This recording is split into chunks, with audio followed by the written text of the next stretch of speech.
مشکات میں حدیث ہے، کتاب الایمان میں رسول پاک پڑھیے درود شریف صلی اللہ تعالی علیہ وسلم. حضور صلی اللہ علیہ وسلم نے حضرت سعد بن معاذ کا جنازہ پڑھایا، پھر حضور قبر پہ کھڑے ہو گئے اور نبی پاک تسبیح پڑھنے لگے، سبحان اللہ والحمد للہ ولا الہ الا اللہ واللہ اکبر. پھر حضور نے پڑھا سبحان اللہ والحمد للہ ولا الہ الا اللہ واللہ. حضرت انس بن مالک کہتے ہیں حضور کے چہرے کا اچانک رنگ بدلا، آنکھوں میں آنسو آئے.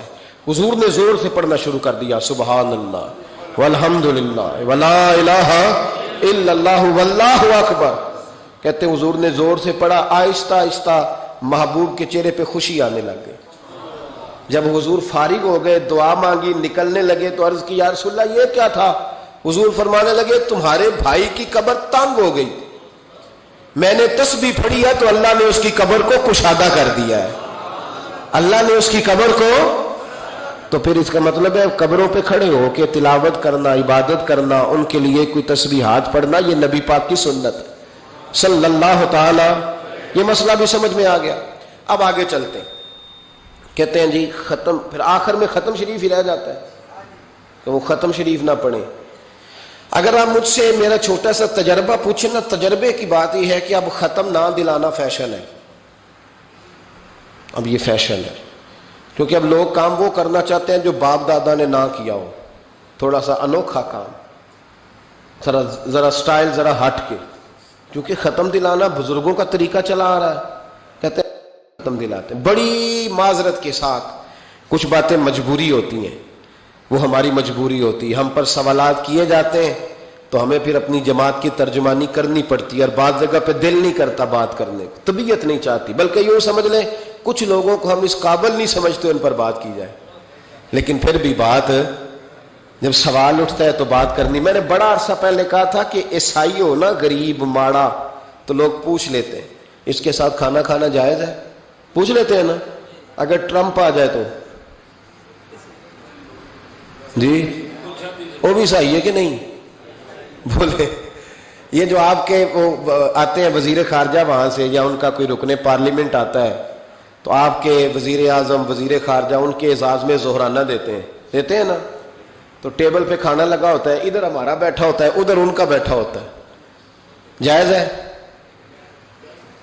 پوچھا کسی نے مسئلہ کیوں؟ وہ تگڑا ہے اس لیے. پاکستان کا عیسائی ہو تو فتویٰ اور ہے، اور امریکہ کا ہو تو فتویٰ بولے صحیح کہہ رہا ہوں. امریکہ والے عیسائی ہیں کہ نہیں؟ سارے عیسائی ہیں. تو ٹرمپ آ کے بیٹھ جائے سعودی عرب کے بادشاہ کے سامنے، چلو کھلی بات کر لیتے، اس کے ساتھ کھانا پینا جائز ہو جاتا ہے. اور اگر عیسائی ماڑا ہو، پاکستان کا ہو، مزدوری کرتا ہو، پھر سارے لوگ پوچھتے ہیں نا مسئلہ کہ حضرت صاحب عیسائی سے کھانا جائز ہے. تو میں نے کہا بھائی ٹرمپ کے ساتھ بھی کھانا ناجائز ہے. ناجائز ہے کیونکہ اسے پاکی پلیتی کا نہیں پتا. جن چیزوں کو آپ ناپاکی سمجھتے ہیں ان کو خبر ہی نہیں کیا کرنا ہے. ہوتا یہ ہے کہ جب اب دیکھیں نا کچھ عرصہ پہلے لاہور میں ایک بڑا جنازہ ہوا تھا. وہ لوگ جو کہتے ہیں نماز جنازہ کے بعد دعا نہ کرو حرام ہوتی ہے، یعنی پہلے تو کہتے تھے ولیوں سے نہ مانگو، اب کہتے ہیں اللہ سے بھی نہ مانگو. یعنی جنازے کے بعد دعا یعنی اللہ سے بھی نہ مانگو. تو پہلے عام آدمی کے لیے فتویٰ اور تھا، لیکن اگر سابقہ وزیر اعظم کی بیوی کا جنازہ ہو تو پھر فتویٰ پھر کیسے جائز ہو گئی؟ اب دعا جائز ہے؟ یہ ظلم ہے، یہ امت کے ساتھ یہ زیادتی ہے. ابو داؤد کی حدیث ہے، رسول پاک علیہ السلام نے فرمایا جب تم جنازہ پڑھ لو تو فخلصوا لہ الدعاء، پھر مرنے والے کے لیے مخلص ہو کے دعا مانگو. مانگنی چاہیے نا. لوگ افتراق پیدا کرتے ہیں، فرق نہ، یہ درست نہیں ہے. امت کے اندر یہ آپ نے بات یاد رکھنی ہے، ہمیشہ سے اولیاء کے آراس کا سلسلہ ہے، عرس منائے جاتے ہیں، ان پر ختمات شریف ہوتے ہیں. اب ختم شریف کے حوالے سے سن لیں. رسول کریم علیہ السلام نے ہمیں ایک دعا بتائی ہے کھانا کھانا. کہتے ہیں آگے کھانا رکھ کے قرآن شریف نہیں پڑھنا چاہیے. کھانا کا آگے رکھ کے آپ بسم اللہ شریف پڑھتے ہیں؟ پڑھے ذرا، پڑھتے ہیں نا ماشاءاللہ. یہ قرآن پاک ہے کہ نہیں؟ تو روٹی جائز ہوئی کہ ناجائز ہو گئی؟ برکت والی ہو گئی. بلکہ حضور نے فرمایا جو بسم اللہ نہ پڑھے اس کے ساتھ تو شیطان شریک ہو جاتا ہے. تو ہم تو بھائی ہر روٹی ختم پڑھ کے کھاتے ہیں. ایک آئے تو ہم ہر کھانے سے پہلے پڑھتے ہیں. تو آپ اس بات سے منع کر رہے ہیں, کہتے چلے جی آپ پڑھ لیں, آیتیں پڑھ لیں, پھر دعا نہ مانگے. لو سن لو, سامنے کھانا رکھ کے دعا. کس بات میں الجھ گئے یار؟ امت کو بڑی بات بتاؤ, دنیا بڑی آگے چلی گئی, انہیں آگے لے کے جاؤ, تم کیا کر رہے ہو؟ کہنے لگا جی دعا نہ مانگے, توجہ کرنا میری بات پہ, کھانا آگے رکھ کے نہ مانگے. تو میں نے کہا تو سائڈ پہ رکھ کے مانگ لیا کر, کھانا دور رکھ لیا, دعا یہاں مانگ لی. ہمیں کوئی اعتراض, لیکن مانگا کر, دعا مانگا کر. اب حدیث مسلم سن لیں, صحیح مسلم کی حدیث ہے. رسول کریم علیہ السلام کے صحابہ تبوک سے واپس آ رہے تھے, اور وہ سینکڑوں میں نہیں ہزاروں میں تھے.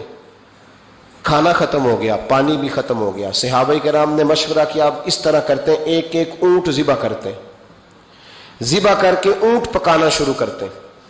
ختم شریف کی بات عرض کر رہا ہوں, کیونکہ اب ختم ہو گیا. سارے جمع ہو کے حضرت عمر کے پاس گئے, کہنے لگے حضور اس طرح کریں, ہم ایک ایک اونٹ اب ذبح کریں گے اور اسے کھائیں گے. حضرت عمر فرمانے لگے اونٹ ذبح کر لو گے تو سواری کس پہ کرو گے؟ کہ حضور پھر کیا کریں؟ فرمایا جتنا جتنا کھانا تمہارے پاس ہے نا میرے پاس لاؤ. کسی کے پاس اتنی سی کھجوریں تھیں, کسی کے پاس آدھا کلو سرکہ تھا, کسی کے پاس چند بچے ہوئے ٹکڑے تھے, سارا کچھ حضرت عمر کے پاس لائے.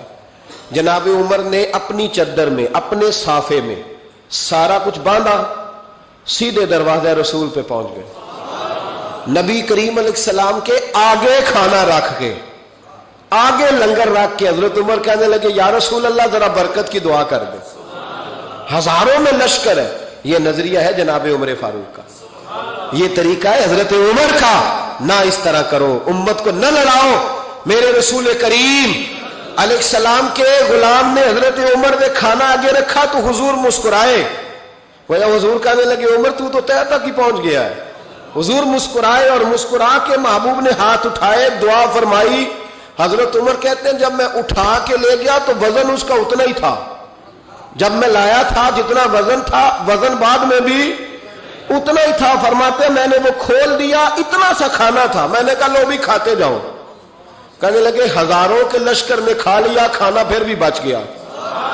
فرمانے لگے واپس مدینے آنے تک ہم کھاتے رہے پر وہ کھانا ختم نہیں ہوا. یہ ہے کھانا آگے رکھ کے دعا کرنے کی برکت. یہ ہے کھانا آگے رکھ کے, یہ دعا کرنے کی برکت ہے. کھانا آگے رکھ کے. درویشوں کا لنگر کبھی ختم نہیں ہوتا. درویشوں کا لنگر کن کا میں کن فصلہ ٹے کن ہووے بخت سولا, دنیا آوے کھا کھا جاوے راضی ہووے بلا. درویشوں کا کبھی لنگر ختم تو جاری رہتا ہے. ان کے آستانوں پہ ہمیشہ لنگر, ختم شریف پڑھنا, اصالے ثواب کرنا, یہ ہمارا طریقہ ہے.